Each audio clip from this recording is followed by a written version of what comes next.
So we are in causal inference in statistics. If I can get there we go. We're in this book right here. We're all the way down in chapter 3 and on question 3.3.2. Okay.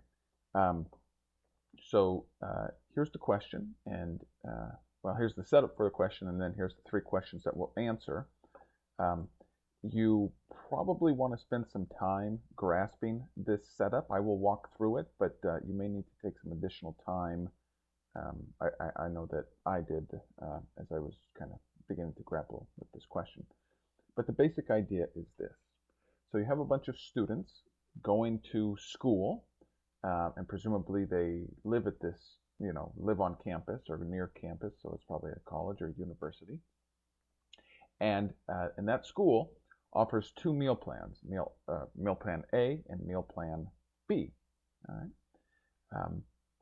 Now, as part of an observational study, the students are weighed, at the beginning of the year and then sometime later. And the question being asked is, do the 2 diet plans, or meal plans, I should say, have different effects on the weight change in these students over time? All right. So, so these are the conclusions so there's 2 statisticians that are going to answer this, and we're supposed to judge their conclusions. Okay. Now,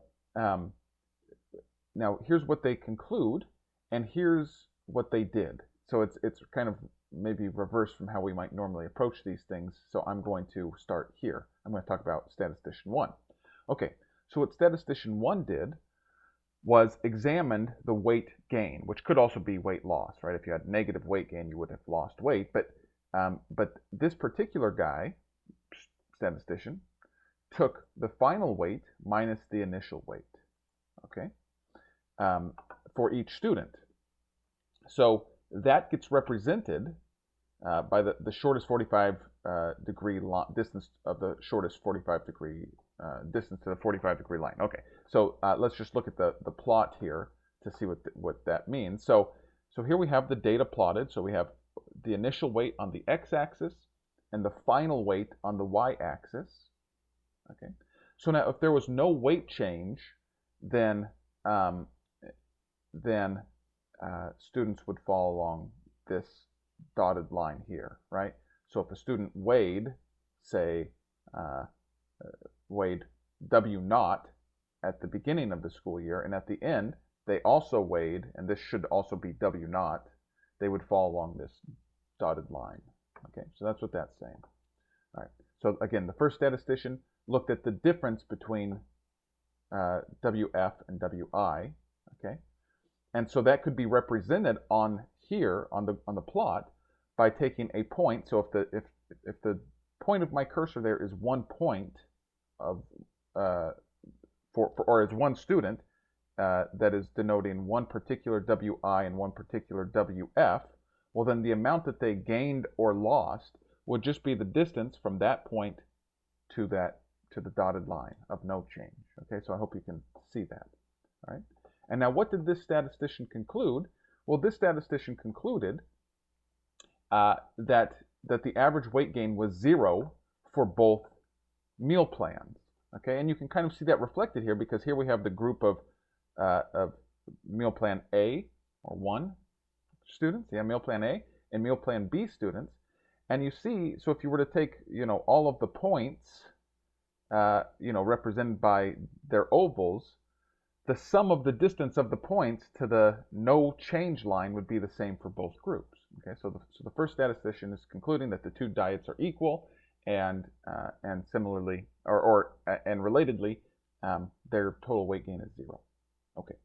Now, statistician 2 does something different. What statistician 2 does is he looks at all students of a particular weight, for instance, W0, W naught here, okay, and then he looks at students within both meal plans that started at that weight. And now what statistician 2 concludes is that the meal plan B is actually causing more weight gain than meal plan A. And you can see that represented here, right? So if I go to W naught, so now this line, this vertical line, represents every student, regardless of meal plan, okay? It represents their initial weight. And if you were to look at all of the students in A, right here in this interval, compared to the students in B that started at W naught, you notice that on average, the B patients, or B students, weigh more, given an initial weight of W naught, okay? So statistician B concludes that the two diets are not similar, and, relatedly, that meal plan B is causing more weight gain than meal plan A.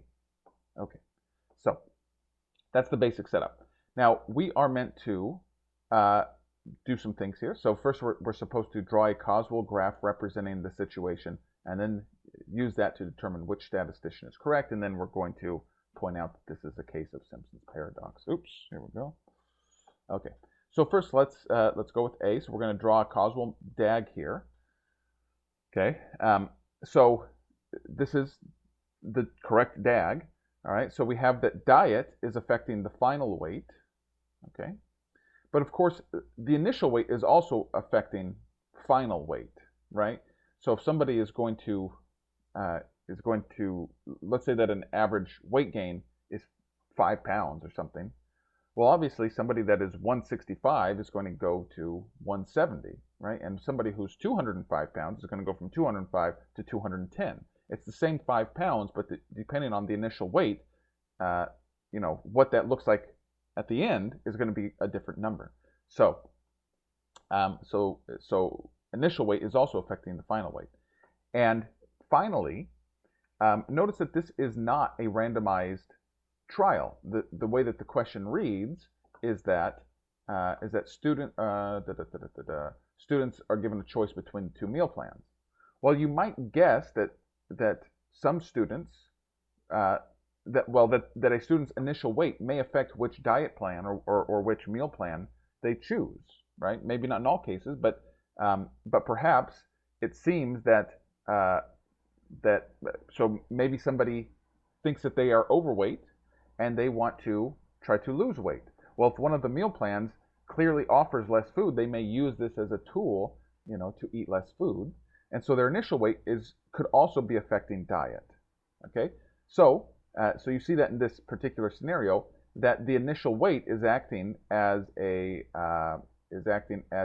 fork. Okay, so there's this backdoor path from diet to W, initial weight and final weight. Okay. So now we are meant to determine which of the two statisticians is correct. So that's part B here, and we're going to do that, but we're going to use this DAG, so I'm not going to scroll down just yet. Okay, so let's think about what statistician 1 or what statistician 2 is doing. Okay, what statistician 2 is doing by conditioning on W naught here, statistician 2 is conditioning on WI, right? He's saying, I'm taking the student's initial weight and using that to help, well, I'm closing this backdoor path by conditioning on initial weight, for example, W naught, okay? So statistician 1 is effectively closing this path right here, okay? And I would say that that's the correct thing to do. And so I'm going to say that statistician 2 is probably correct. But just to verify this, let's think about what statistician 1 is doing, who, if statistician 2 is correct, statistician 1 is incorrect.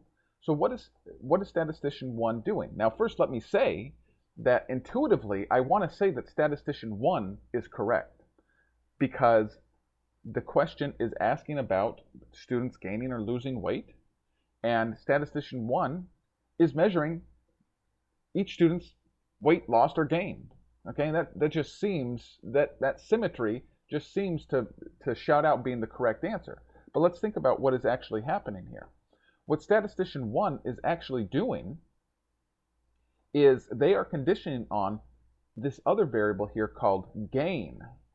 All right, and so so again, we have that same DAG, but now with this additional variable right here called gain.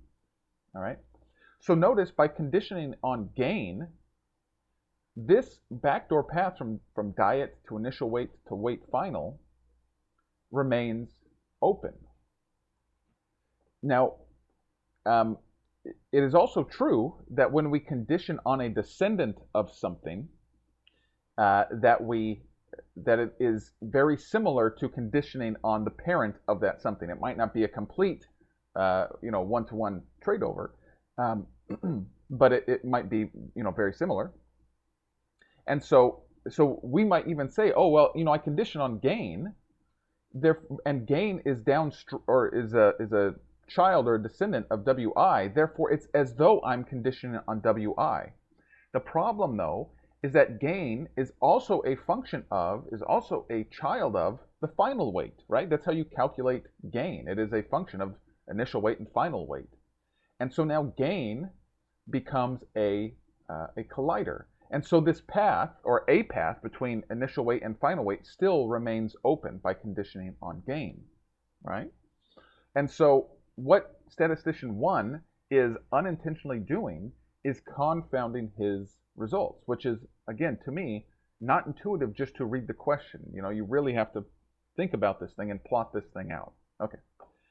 So the conclusion that I'm coming up with is that statistician 2 is correct. Okay. Finally, how is this example related to Simpson's paradox? So again, this gets brought up a lot in this book, but remember that Simpson's paradox is simply a case when the estimated relationship between two variables, here diet, or for instance, diet and final weight,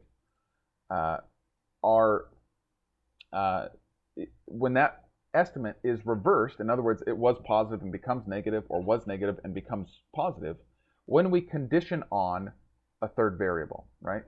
So conditioning on some variable changes the sign of the relationship between the two. Okay, so here, this is not exactly Simpson's paradox, but it's very similar, right? So before we condition on gain, right, we estimate that the diets lead to differences in body weight changes between the two meal plans. Okay? After we condition on gain, we estimate that the two diets are not different. Okay, so you can see how this very much rhymes with Simpson's paradox. Okay, that is it.